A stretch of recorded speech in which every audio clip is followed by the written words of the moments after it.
coming to you live from the City of Angels, Los Angeles, California. It's the Sheena Metal Experience with your host, Sheena Metal.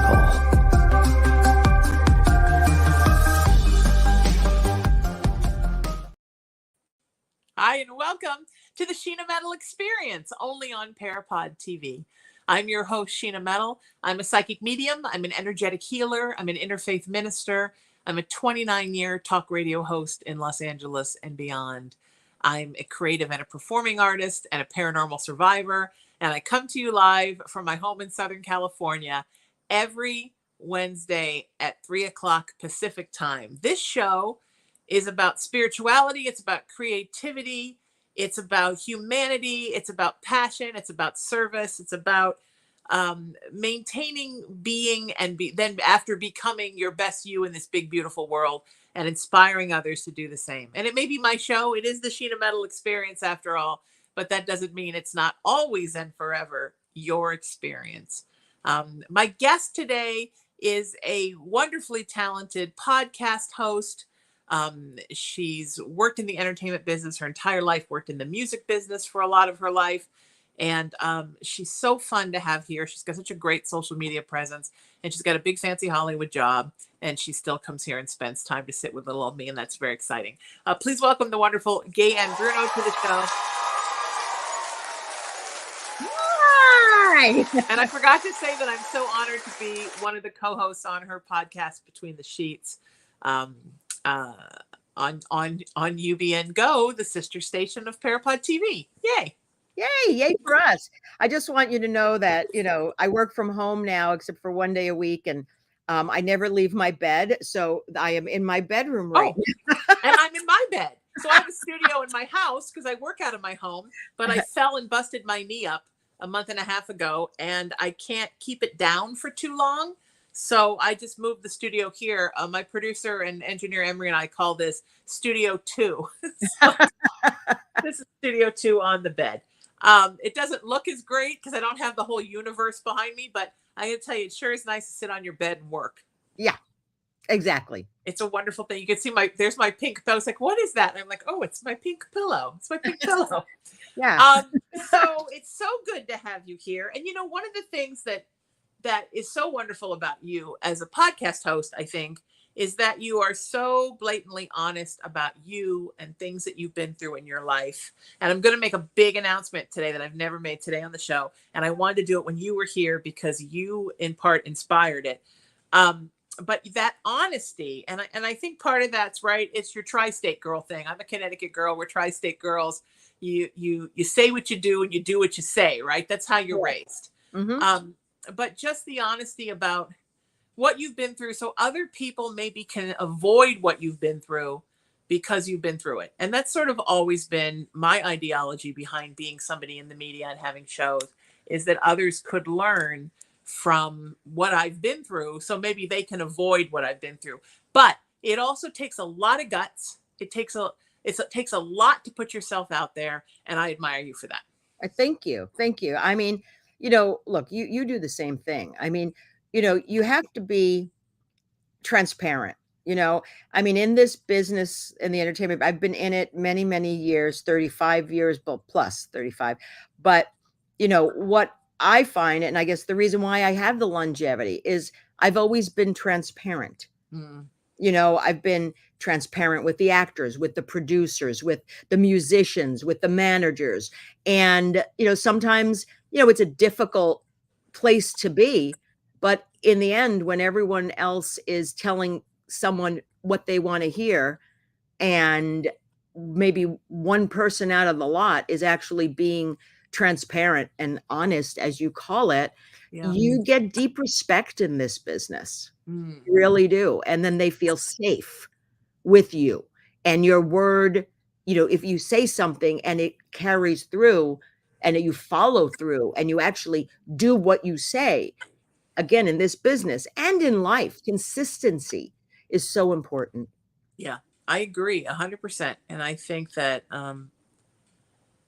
look, I was raised very Irish private by an Irish Scorpio who was as private as the day was long. There were times she was my best friend, and I was cleaning out her office, and I'm like, what? She did this and she did that. Like, she had secrets even from me, and I thought we had no secrets. So when I first started on radio, first of all, when I was an actor, I was always deep character, right? You could never recognize me. And then when I started doing radio kind of accidentally, I said, I thought, you know what? I'm not going to ever tell anything about myself. I'm going to talk about the world, but I'm never going to talk about me. And, that lasted about a week and a half, and you run out of things to talk about. And so I would say that my life is maybe not for everyone, but it's a choice I made to live on the outside, to help people. And I think it's a great way to live. I, of course, respect the boundaries of people that I love in my life and my friends, so that I'm not out, telling tale of everybody I know, my clients, privacy with my clients. But as far as things and experiences of things that have happened to me, it just seems like, I think that spirit, that God calls you into service. And I keep getting called into this service over and over again, which involves telling the story of my own insane life. What my mom used to call what did she used to call it? Our crazy trailer park Jerry Springer existence. Like all these just weird things that happen to us in our lives.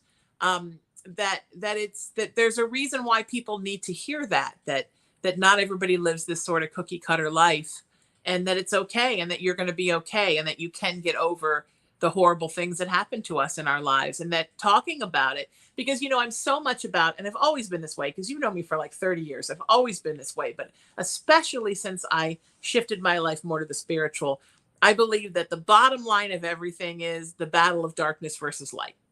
And if we don't shine a light on the things that have happened to us, then the darkness can make moves. 100%. If we expose the darkness, then the darkness can't make the moves. The darkness ceases to exist when we shine a spotlight on it. 100%. Now, I grew up differently. I grew up in an Italian-American household. I tell you what, my father was Italian, from Italy, a little bit more reserved. My mother was a East Coast Italian. And like when the Italian ladies would get together, they'd talk about all their business. There was nothing they didn't share. So I saw that as the norm, right? Why not share? And if I can't laugh at myself, why can't other people laugh at me? It's funny. If I do stupid things, and some of it's funny and some of it not so funny, but to impart that information, and that's a whole other thing. Even like being younger, I was an only child. Me too. I was raised, we weren't rich. We were middle class. I thought we were rich, but we were not. But, I was that only child where you were perfect, you were wonderful, you were the smartest, you were the prettiest, you were whatever the hell. I was the max of everything. Right. So you get out into the world at a very young age. Yeah. And and you do have some sort of narcissistic traits. Not really a narcissist, but it's like, well, the world revolves around me. So you have sort of that entitlement. Yeah. But then, you get to the real world and you go, well, I'm not that special. I'm special in my own way and I contribute, but I'm not as special as those people told me I were. You know what I mean? So, then you learn humility. You learn to be humble, and I did. I had to learn. I wasn't perfect. I thought I was, but you learn to be humble. And I think the reason why, I think you're always empathetic, but I think when you become aware, I don't think everybody's empathetic, but I'm talking about specifically for me. I think I've always was empathetic, but I think I had to get out of that bubble to experience the world, to then become more empathetic. Sure. And be okay. Because it was and I'm talking maybe 13, 14, when you realize, oh shit, I'm not perfect. That's like a whole big thing. Someone is smarter than me. Someone's prettier than me. Wow. And you go through this whole psychological sort of reevaluation of your life, where you start to put things into perspective, and then you just appreciate the good things that you do have. See, I went through that same thing at about that age, but I think for me it was, so my mother was very much into instilling the humility in me, in a good way, not like she didn't bully me. And we were so close, and there was nothing we didn't talk about. So I thought, and there was nothing that I couldn't ask her, and nothing I couldn't come and share with her. And she was so protective of me. that I think what hit me when I went into the real world was I thought every relationship was going to be that. I thought that was how people loved each other. Well, I agree with you. I mean, I had, you know me, I had a close relationship with my mom, and my parents had a close relationship. Yes, there were ups and downs, like Italians, we fight, but I modeled in my head what looking at them and my other relatives, Right. what that was the perfect relationship. And so I go in life and I start my relationships, not that I've had so many, but I no, no, and it's Yeah. like I had this unrealistic, not even expectation, of fantasy of what this relationship is based on my parents that stayed together for 54 years. Yeah. And I was thinking, and maybe you did too, I don't know, I'll speak for myself. When my relationships weren't working, what's wrong with me? Well, my parents' relationship was 52 years, but it was awful. They hated each other. They didn't even love each other. The whole thing was an accident. It was a shit show that never ended because of problems that they both had. But my mother and I were so close. My mom said me something really interesting to me once. I think I was in my late 30s or early 40s. And she said, sometimes I feel like I did you a disservice by not giving you more to rebel against because I think I would have better prepared you for the world. Interesting, But because it's but my mother, on the other hand, she said that to me. I mean, she kind of was feeling that as well, that it was more sheltered and stuff. But, I was the rebellious one. I mean, if my mother right. and father said no, I did it anyway. And Yeah, it was exactly. okay that I got in trouble. Yeah. And I'm still a good girl. I mean, I don't think I'm ever going to be rebellious enough. You know when I'm rebellious?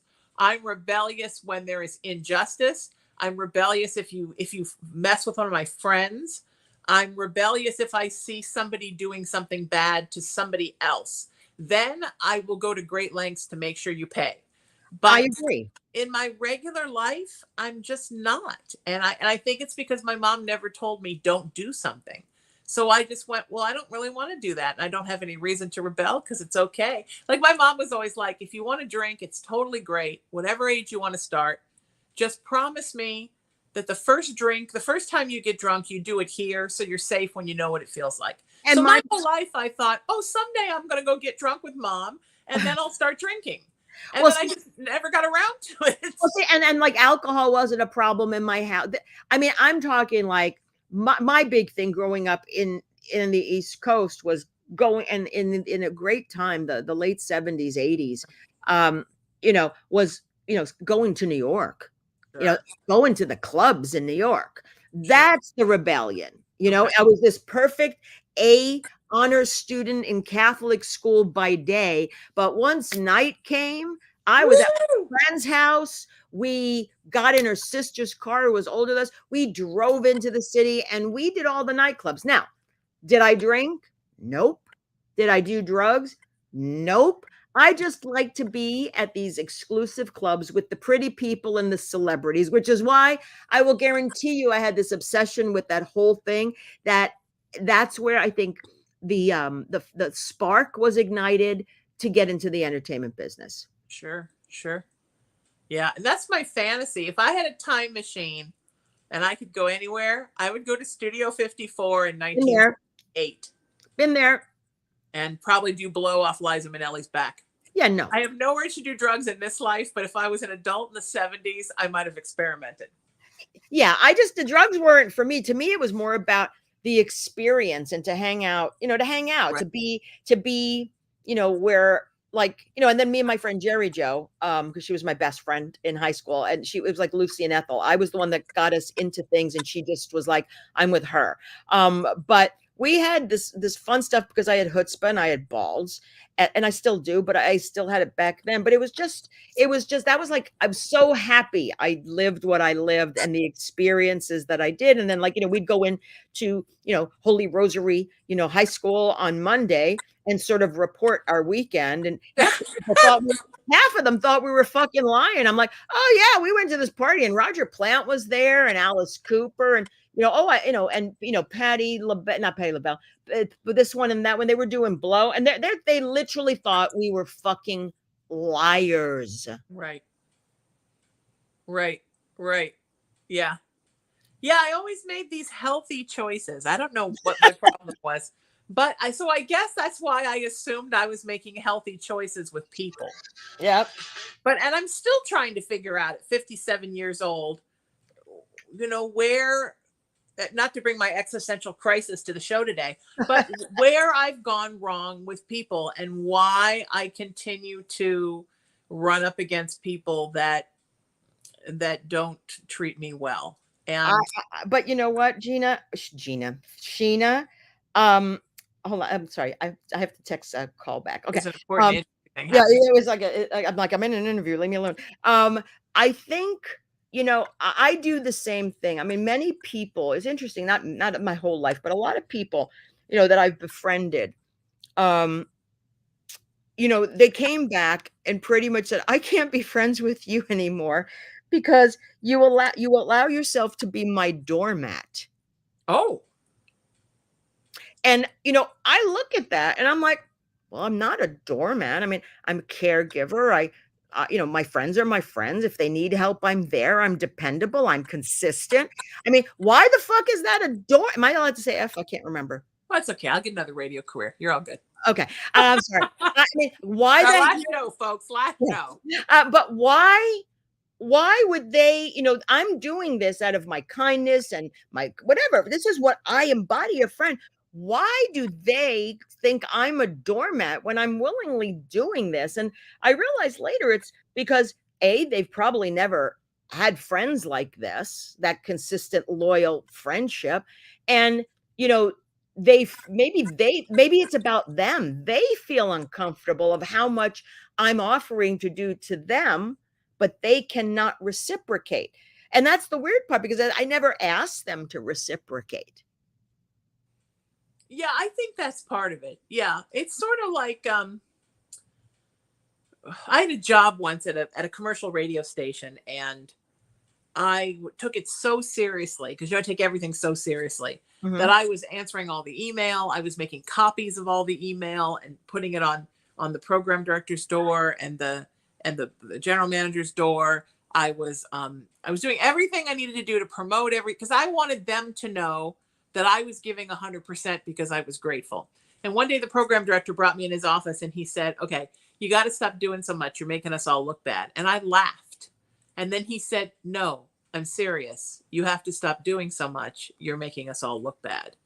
And I realized that there are a lot of people in life, whether it's in relationships, friendships, work, family, they don't want you to do so much because then Right. they feel like they're expected to do it. Right. But isn't that their issue? 100%. Yeah. So I'm tired of people that it's their issue and they're making me feel bad Yeah. being me because there's never an expectation for them to reciprocate.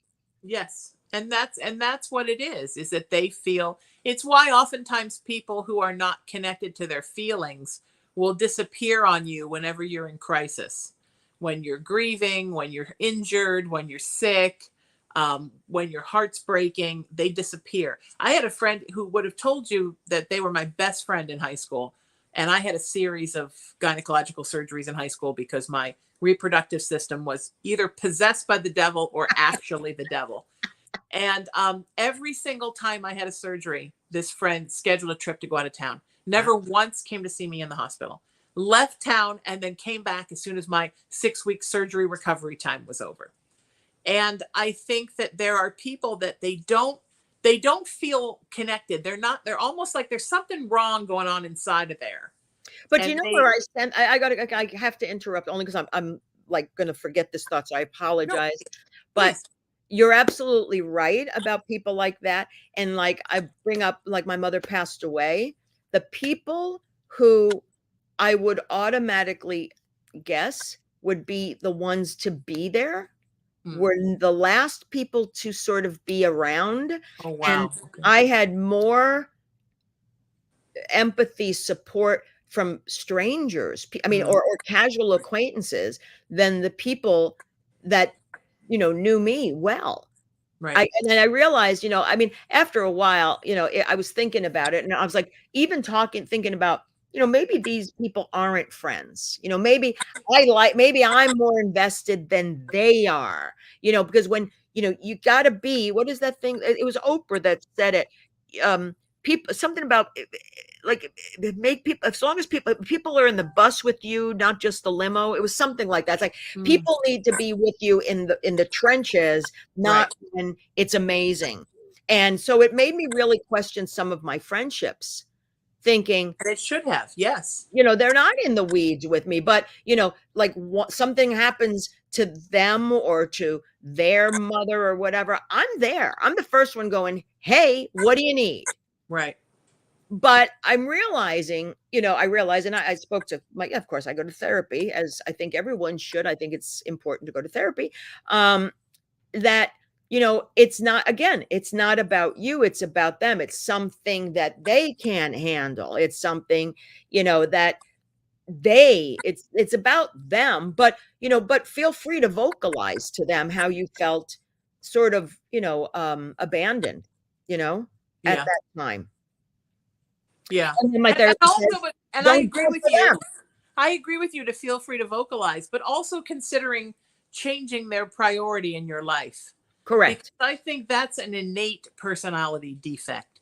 Somebody who disappears on you or does something when you're in a less than place, when you're in a vulnerable place, that is a personality that you need to rethink. But Because there's something a little, if you don't know how to be emotional with people, or you don't really know how to talk, everybody can be emotional enough to say, hey, I hope you're okay, and send a text. You know what I mean? right. If you're not good being around death or dying, or you're not good being in somebody's presence when they're crying, I understand we're all made differently.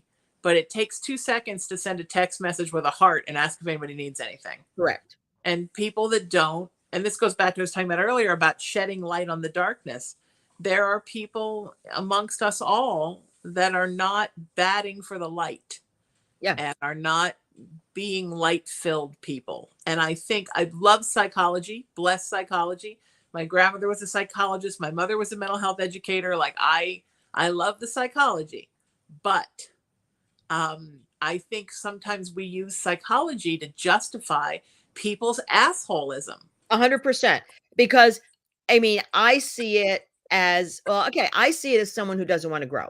So they are stuck, they do not want to grow. So therefore, they expect people to accommodate to what their comfort zone is, and they don't really want to change. They don't want to. And and it's, again, you're right. I'm not saying someone has to call me or be here with me 24/7 if I'm in drama, but if I need to pick up the phone and talk to me. Talk to me. You don't want to talk because this is uncomfortable. You're right. Send a text. I'm thinking about you. Yeah.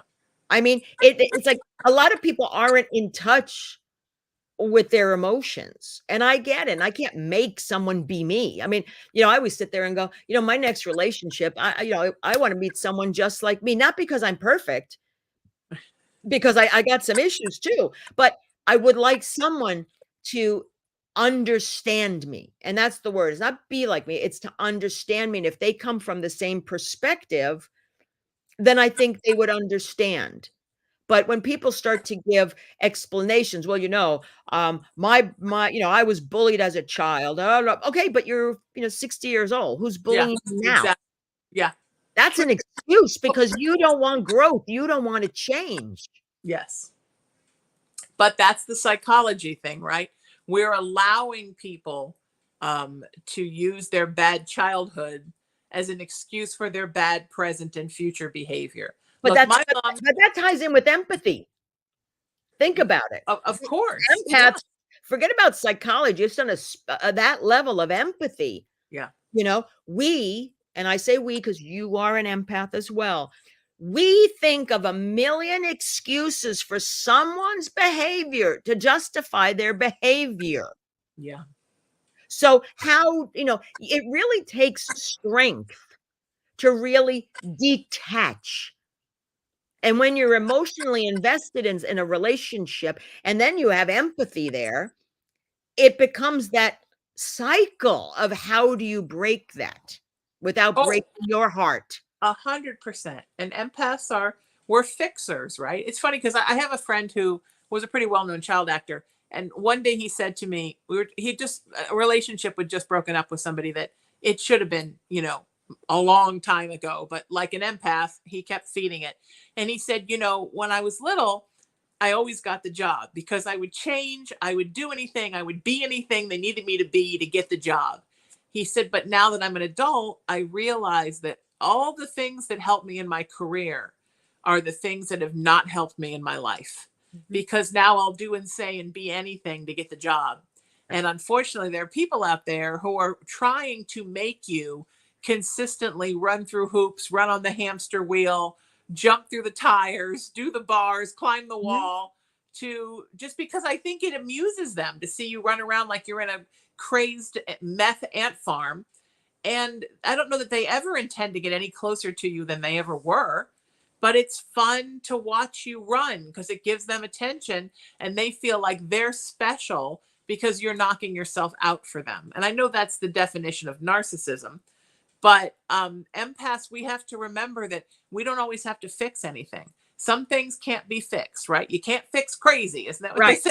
That's Some people right. can't be fixed and are never going to change and are always going to blame you and are always going to do the cruelest things to you at the most inopportune times. And it's up to us to let it go, so for me, everybody has a line, right? And I should have many more lines than I have. For me, I found in my life that my line is when it crosses over into my public life.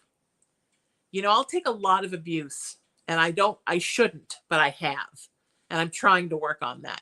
But when it crosses over into my public life, that's when I say, oh, no. Like I'm an Aries, right? You can mess with me, but don't fuck with my career.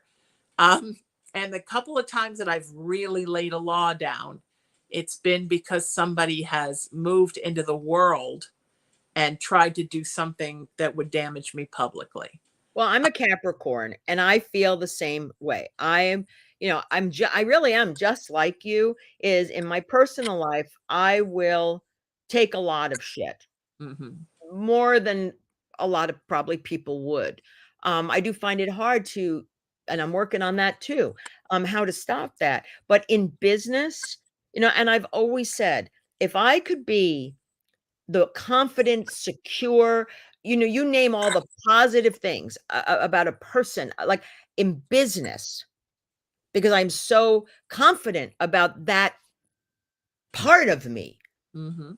If I could take just some of that, and I know I possess it, and sort of move that to the personal, I'd be a lot I'll be a lot more balanced. But Yeah. it's that disconnect. It really truly is that disconnect of business can, TV executive, then podcast person, and then there's Can the person.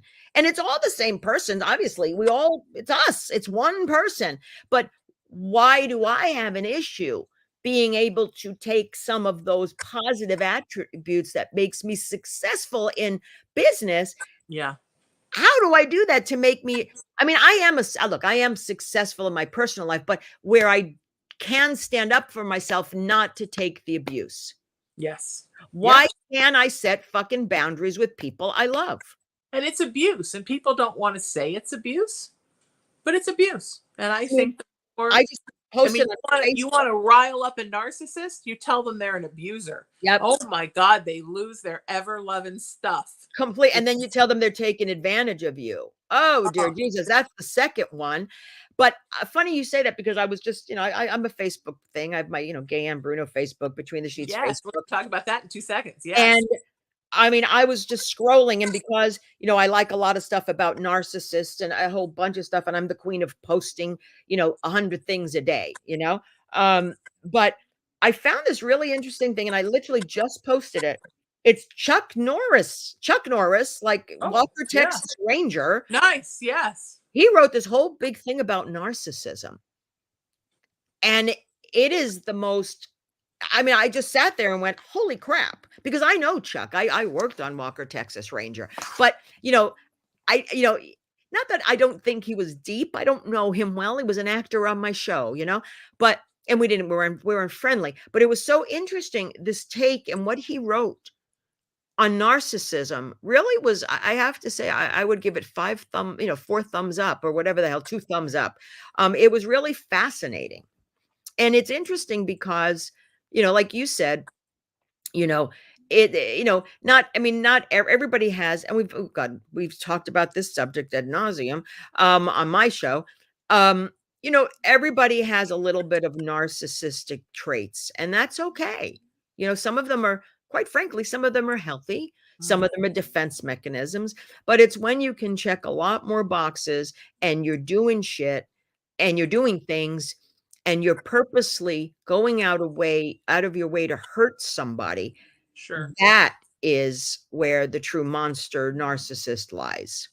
Yes, I agree 100%.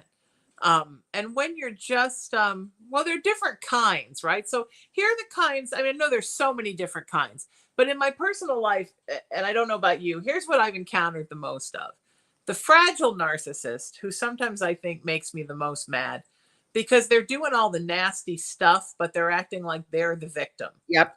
Oh, I just can't another day. And then they'll like slit your throat when you're not looking. Right. Then there's the narcissist, who are the kinds that, like I literally dated somebody once who, when we fought, they looked in the mirror at themselves the entire time, like posing, and you know what I mean? Okay. Like they were on a telenovela, Gaye.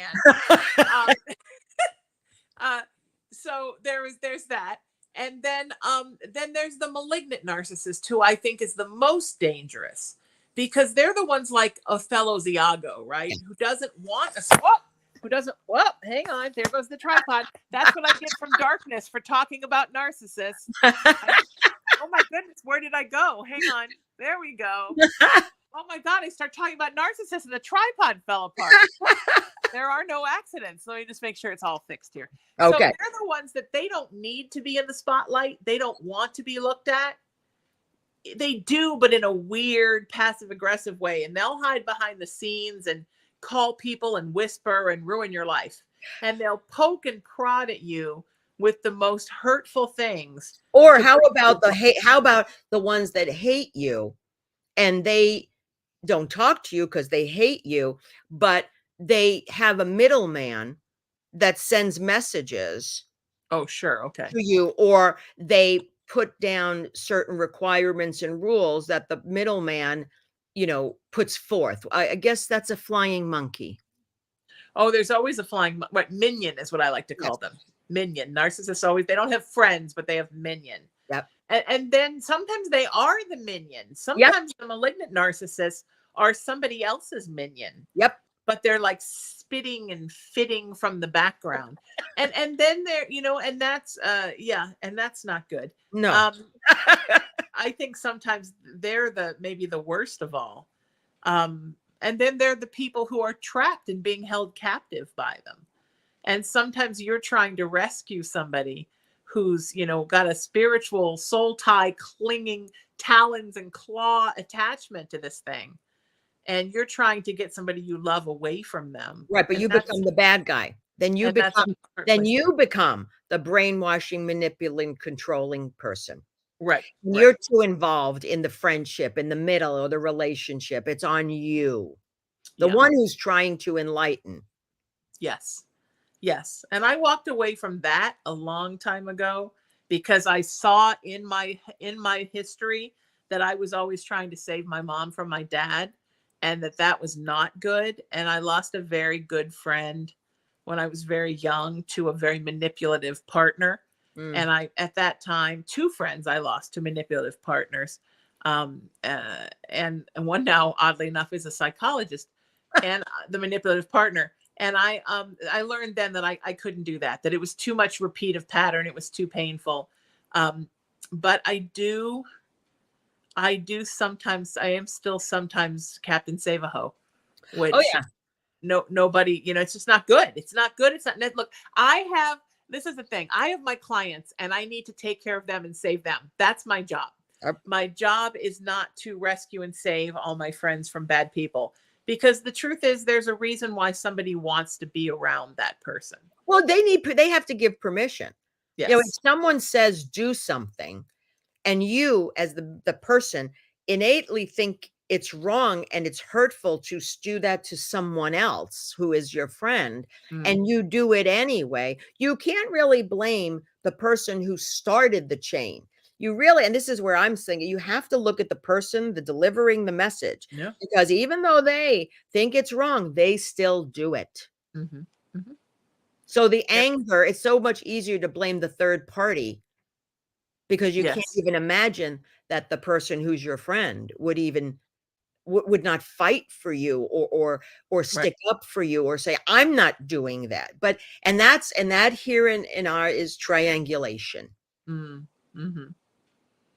Yeah, and I think that's the hardest thing about being involved in a narcissist with a narcissist in any capacity is that when the relationship starts, I mean, unless it's like, a parent where the Right. relationship, but even then, sometimes that it still counts. When the relationship starts, they they make it seem like it's the most beautiful thing ever.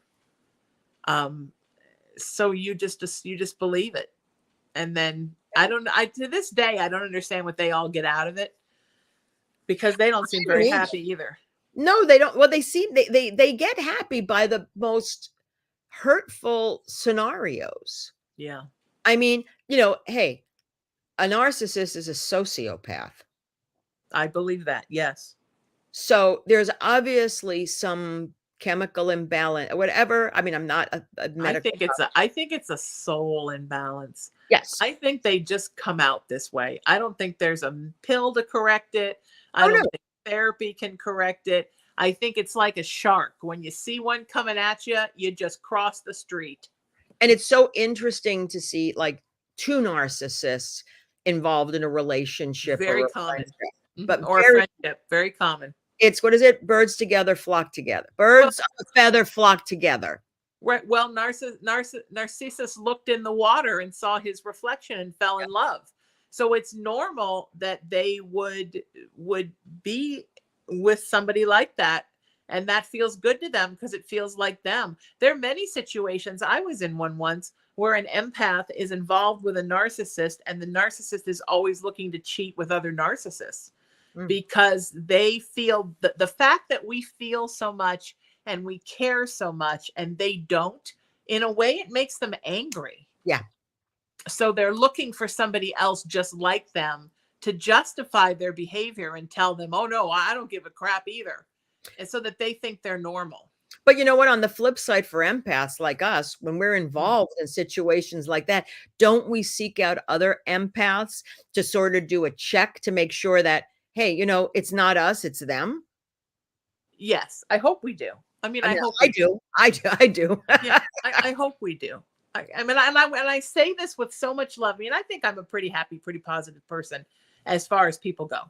Um, I wish that I wish I didn't see so many empaths that were so unhappy. I think it's hard to be an empath in this world for many reasons, not just because narcissists suck, but a lot of things. Hard to feel everybody's Yep. stuff. It's hard to feel like you have to fix everybody's stuff. Um, but this world wasn't really set up for empaths, No, not at all. and uh, it makes me feel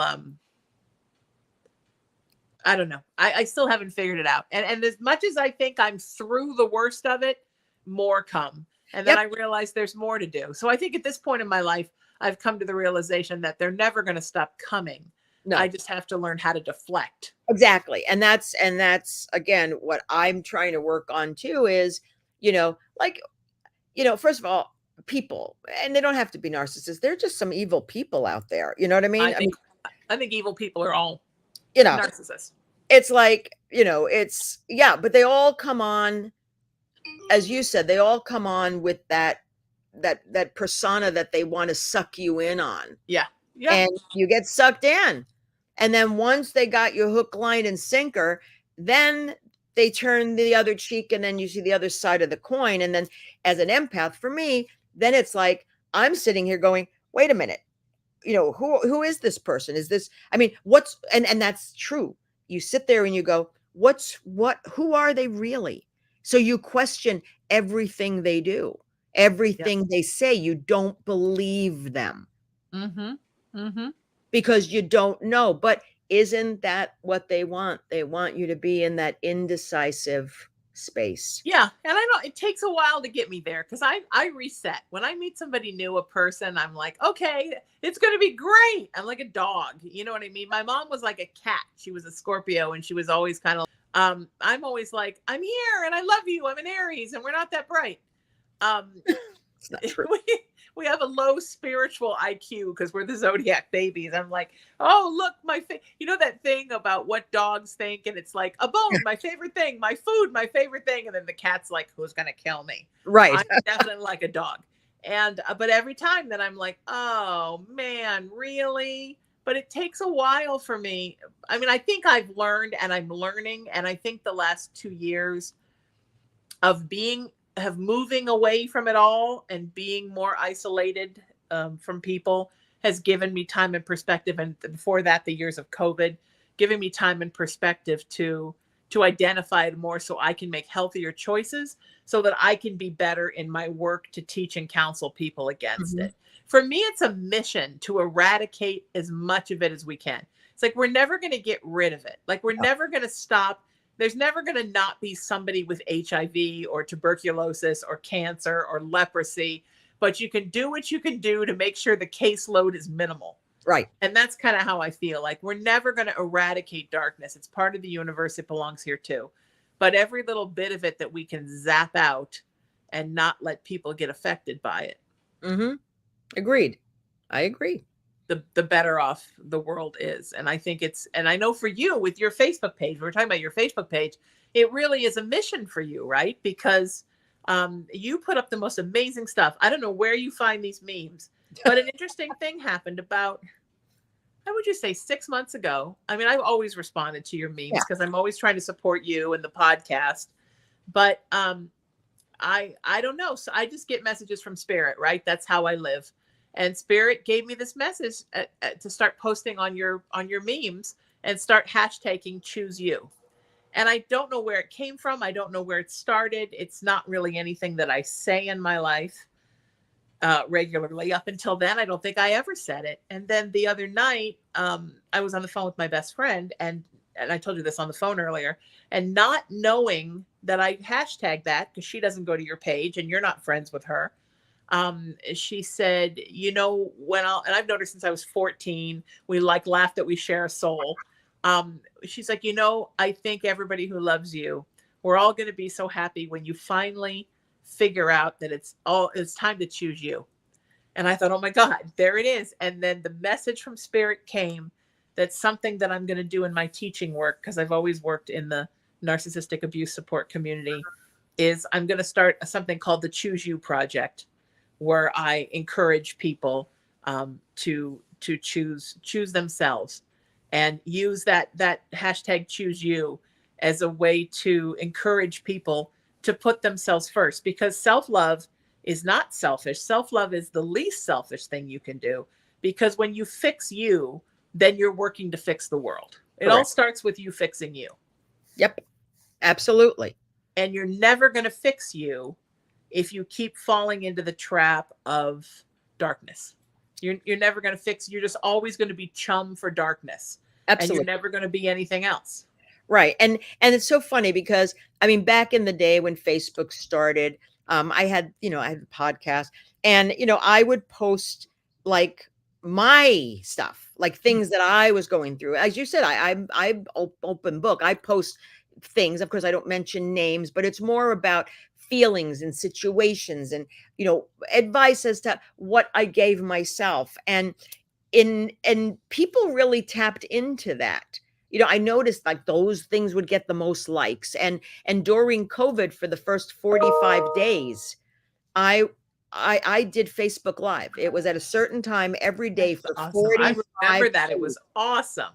And because I didn't want people to feel like they were alone. And I just used to open up about my fears and about my mom, about COVID, about whatever.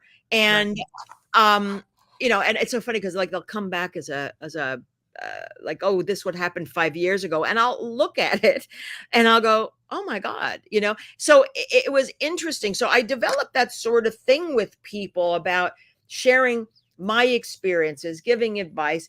And no, obviously I'm not doing that now. I don't do Facebook lives. My life is full. Your life, everybody's life is full right now since COVID. But what I do find is if I'm going through something, I will find a good meme or a good post or a good quote. And that still has the most traction. And again, I'm not doing it to get social media following. It's just what I see people resonate with. Right. And Yes. and that's a coming together. That is sort of for me, it's like, hey, you know what? I've gone through this. I'm here for you. Been there, done that, you know, share. I'm sharing. And it's okay to feel this way, you Right. know? And don't you think, Gayan, that there are a lot of people out there, and maybe in some respects, me a little bit, maybe in some respects, you a little bit, who are literally looking for permission. They're looking for someone to say, it's okay to not be a slave to darkness anymore. Yep. It's okay to tell these people to go fuck themselves. It's okay. Yep. Because as an empath, there's that guilt, like, well, should I, he's old, or she's got problems, or he had a bad childhood, or she has a mental illness. Like, we're always, you know what I mean? We're always We're feeling making excuses for yes. other people. So it makes Yes. our voice not be heard. And we Right. end up losing ourselves in that battle. Yes. Yes. Yeah. Yes. Just say no to narcissist. I used to hashtag that all the time. I'm bringing that shit back. Because we need to know it's okay to say your behavior is not okay and you have to go. Right. And if we just did that, if we just knocked a few 100,000 of them off the planet, I mean, not like we're not going to kill them, Right. They will shrivel up and go away when nobody's buying what they're selling anymore.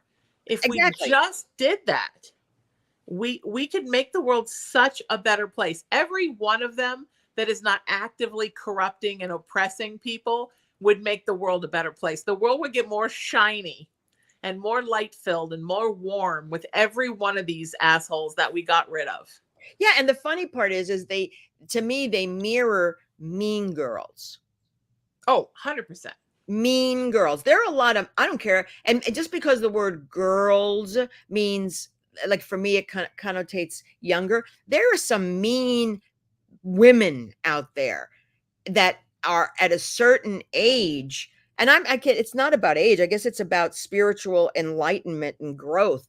But there are still people out there at my age, 50, 60, 70, their behavior is Mean Girls from high school, wrangling the troops to turn somebody against somebody. I mean, what the heck is that? Like, get a freaking life. Get your own life in check before you try and get a bunch of people to hate monger somebody. Yeah. It's like the behavior of an 8-year-old. Yes. Like I remember when my niece, I don't have kids, or siblings, but my best friend's daughter is my niece, and she's now 15 and she's amazing. But I remember when she was 7, 8 years old, and I would be on the phone with my friend and she would come in and say, like, this one, Madison said that she did this. And I would be like, oh my God. And, my best friend was always telling her, like, don't give in to Mean Girls. And she's great because now she's a teenager and she's a Scorpio and she's like, talk to the hand, Mean Girls, I'm having nothing to do with you. But when she was 7, 8 years old, it was very devastating. And I think that some of these people, women, men, whatever age they are, they still act like they're in second or third grade. And they just never grow out of it. And it pulls you down to their level. 100%. And that's why you have to say no to it, because you get sucked down into their level. And it's also about, like, look, look, I've done some crappy things that were, not intentional. It just happened.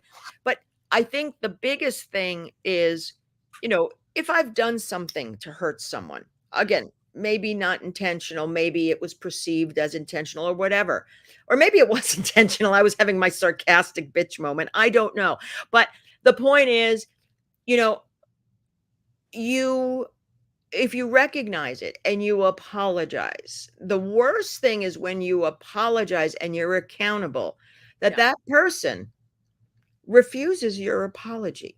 Yes. And they do the silent treatment. I don't want her around, whatever it is, the exclusion.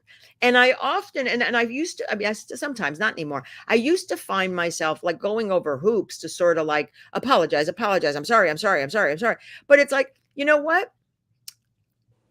I feel sorry for them because they are harboring on to anger and resentment and hatred, and somebody said to me, if you, not somebody, if you are taking that much, like someone is so concentrating on that negativity toward you, like, why let it go? Like, why would you want to live in that state? Just live and let be. Accept the apology. Move forward. I find it very hard when people are that stubborn, and that like black or white, and then of course they don't look at themselves to see that maybe they themselves contributed to part of the Right. problem. I was going to say, I feel sorry for them that they're so miserable inside of them, but I don't give them permission to ruin other people. Correct. That's when it just becomes not okay, right? You're not Yep. allowed to ruin other people. No. It's not okay. I will not approve of it. I will not say it's okay. And it was an accident. I'm sorry, but you don't slip on a banana peel and ruin someone's life. You know what I mean? It takes a long, thought-provoking, bit by bit, breaking somebody down. It's not something that like you got drunk and screwed up and called someone a bitch. Like it's not like that. But I think that's some of it, especially the retribution once they feel offended by you or upset. Oh, of course. Then it becomes the mission. Yeah. And then it becomes manipulation. All those negative things fall into play because they're looking from a point of immaturity. Right. Like, I'm going to take her down or I'm going to take him down. And that's what I'm saying. They focus the negativity instead of just letting it go. Yeah. And if you come to them with it and you say anything, then it's like, oh, why are you overreacting? Why are you so sensitive? The strong, the strongest problems. I mean, that's funny because people think the strongest person, the strong people are the ones that, oh, I'm strong, I'm not going to forgive that person. But in fact, the strongest person is he who forgives. Yes. And don't confuse my kindness for weakness. Correct. Because I'm Italian, you're Irish. I don't know about you. I'm Irish and Italian. I got a dark side. Don't piss me off. Yeah. But more importantly, forget about the pissing off. Don't hurt me. If I know you're voluntarily and willfully hurting me, you will see a side of me that you don't want to see. My words become vile. And it's not because I'm a mean person. And I'm working on this part too, is you have the worst of stuff that comes out of my mouth attacking you. And I'm not saying it's right. That's what I'm not saying. I'm defending myself because I have to work on this. But when the vile comes out of my mouth, the more vile it is, the more you have dug that knife into my heart. Yeah. And that might be my paternal side, because I learned a couple of years ago on 23andMe that I'm half Italian. So that might be my Italian. And I used to be just like that. I think as I've gotten older, I've gotten more into my mother's side, what my mother used to call the dark Irish silence, and her Scorpio, because I did grow in a Scorpio for 9 months. Now you're just dead. I don't even want to yell at you. I don't want to talk to you. I don't want to. That's called indifference. And but that's the thing. That's why, when people say, it's either love or hate, because a lot of people think about extremes in this. They either love you or they hate you, and hate is the worst. And I always say to people, nope. With love, there's emotion. In hate, if you hate someone, there's still emotion there. What's worse than someone hating you is being indifferent. because Yes. there's no emotion. The opposite As of long as someone hates you, you know they still give a shit. oh yeah. The opposite of love is apathy. Apathy. Absolutely. And that's my new thing. And so if I wasn't going to do the Choose You project, I'd do the Hello, You're Dead project. But I decided Choose You is a little more positive. Well, you do realize, like, what are the Italian, in all the mob movies, what do the Italians say? You're dead to me. You're dead to me. Exactly. So maybe in secret, personally, Gaye, you and I should start the Hello, You're Dead project. Hello, you're dead to me. You've gone too far and now you're dead. So Yeah. I'll tell this story really quick before we go. So my mom had this friend. My mom was in the Orange County Embroidery Guild when I was in high school and college and in my 20s. And she was on the board and was very involved. And she had this friend that used to follow her around. They were like Peppermint Patty and Marcy. And my mom was planning a big regional conference at the Newport Marriott. And she went to go confirm her room with her little friend. And her little friend had decided to room with somebody else and hadn't told my mom, left my mom paying for the whole room because it was too late to get a roommate. And when my mom confronted her about it, she lied and said she didn't do that. She didn't know what was, that kind of thing. And so my mom went to that place Scorpios go where this woman was dead. And for years, this woman followed my mother around and tried to get her to talk to her. And one day my mom said, she just keeps trying to talk to me and she doesn't realize she's dead. And I thought, oh my God, that's awful. How can she be like, well, now I'm the same age she was when that happened. And I'm like, oh, hello, you're dead. Well, Sheena, I just found Spirit just gave me a new title because you and I have been trying to figure out for you and I to do a show together. We're definitely doing it. And I just came up with the title, Don't Cross the Line. Oh, I like that. Yeah. Don't cross the line. We teach people. Yeah, exactly. Yeah, because back the fuck up isn't radio friendly. You're wonderful, my friend. Where can people find you online? And let's do this again. You can find me on Facebook, Gaye and Bruno. Then there's the Between the Sheets podcast page on Facebook. You can find me on Instagram. I have two, BW The Sheets or QTE Brat. And then Between the Sheets podcast airs on the UBN Go. What is it called now? UBN Go Network. UBN Go Network. And we're usually on, and that's the joke, but we're usually on the first and third Friday of every month. It's a joke, but but if you follow the Between the Sheets, the Between the Sheets podcast page, or even friend me on Facebook, Gaye and Bruno, just an individual request, you'll see when we're on. And we've had some great guests, and even the last show was monumental. So awesome. It's so honored to be a part of your show and so honored to have you here on my show. Thank you, Gaye and Bruno. Between the Sheets podcast. If you missed that link, I'm at SheenaMetalSpiritual.com. I'm at 818-437-0886. Send me a text message and stalk me. I would love it. Here it is. Here's the number. Here's the phone. 818-437-0886. Let's get to know each other. Visit my website to get to know me better. And of course, please follow me on all my socials at Sheena Metal. That's Facebook, YouTube, TikTok, Instagram, and X, formerly Twitter. Until I see you next time, seek peace, live in love, lead with kindness, embrace unity, always work to raise your vibration, and most importantly, know that you are love and you are loved. Thank you so much to Parapod TV and its owner and operator, Tony Sweet, my dear friend, for allowing us to be part of his network family. And also to my wonderful engineer and producer, Emery. You're the wind beneath my wings, buddy. I'm Sheena Metal. This is the Sheena Metal Experience every Wednesday at 3:00 Pacific time on Parapod TV. And you know what? We'll see you next time. Take care of yourselves. Namaste. And I love you all.